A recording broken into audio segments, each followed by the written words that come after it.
You never really know how a game will age over time. As much as critics would like to pound their chest and proclaim their new favorite thing to be timeless, the truth is that it's nearly impossible to predict the future. Games I felt would live on forever were made obsolete months after release, while titles that barely registered at the time are now considered cherished classics. If there's one thing I've learned, it's to leave the guessing games to Miss Cleo. Like so many people, I fell in love with Bastion when it was first released in 2011. I gushed over the amazing art style and even noted that it was an experience I would likely never forget.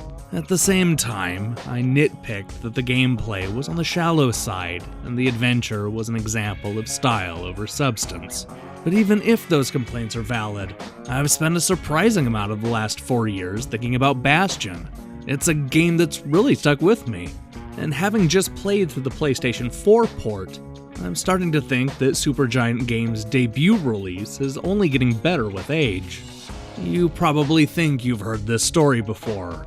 Calamity strikes and the whole world ends. You're one of the few people left standing in a post-apocalyptic world overrun by monsters. It's up to you to collect the pieces and rebuild your broken home. It sounds familiar, doesn't it? Well, think again, because nothing is what it appears. I guarantee you've never heard a story like Bastion before. This brand new PlayStation 4 game proves that it's not always about the adventure you go on, but sometimes it's the way the story is told. In the case of Bastion, Supergiant Games employs a narrator who will not just keep the plot moving, but also describes the struggles our hero is going through in real time.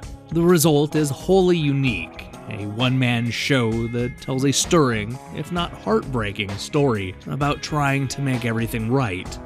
Bastion plays out like an interactive campfire story. It's impossible to grasp what makes Bastion so special without knowing a thing or two about the narrator. In this case, he's a crotchety old cowboy type who seems to know more about the situation than he's letting on.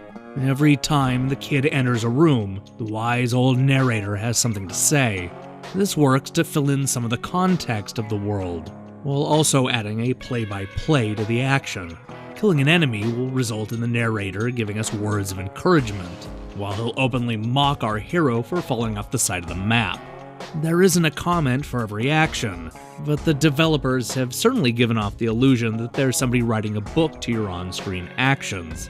I'll admit that the idea of somebody commenting on the actions does sound like it could get old after a while, but the developers have managed to dodge that bullet by crafting an incredibly well-written script. The narrator doesn't repeat his lines, instead he tells a fully realized story about a kid who wakes up one day and has to rebuild the world. There's something comforting about the narrator's deep voice, and the writing elevates what could have easily been a generic action RPG story. He's made a right comfortable bed for all those bullets. The game is broken up into around 36 stages, in which players look around for helpful items, new weapons, and parts for the Bastion's core. Not every level plays out in the same way, with many stages leaving the player empty-handed. Each level takes place in a sky walkway, a strange area where the ground you stand on magically forms as you explore. But don't fall off the walkway or you'll lose a little life, and a lot of pride.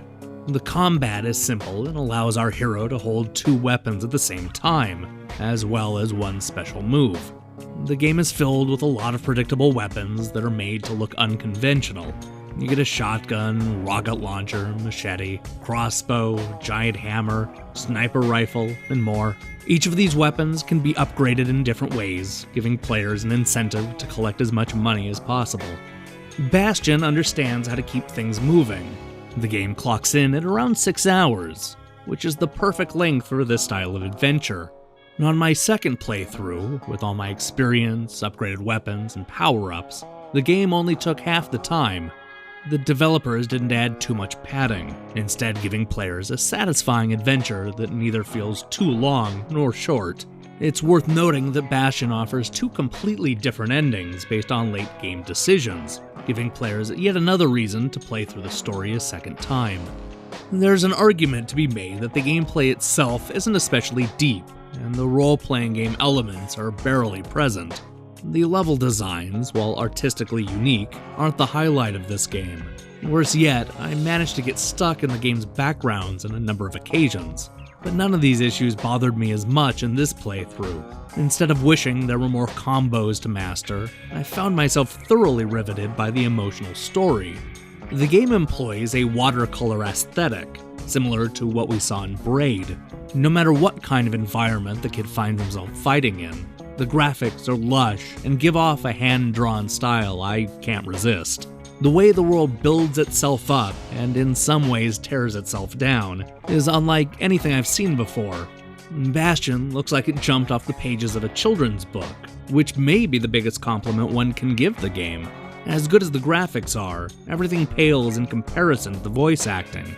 Although he's not the only voice in the game, Logan Cunningham needs to be singled out for his stunning work as the narrator.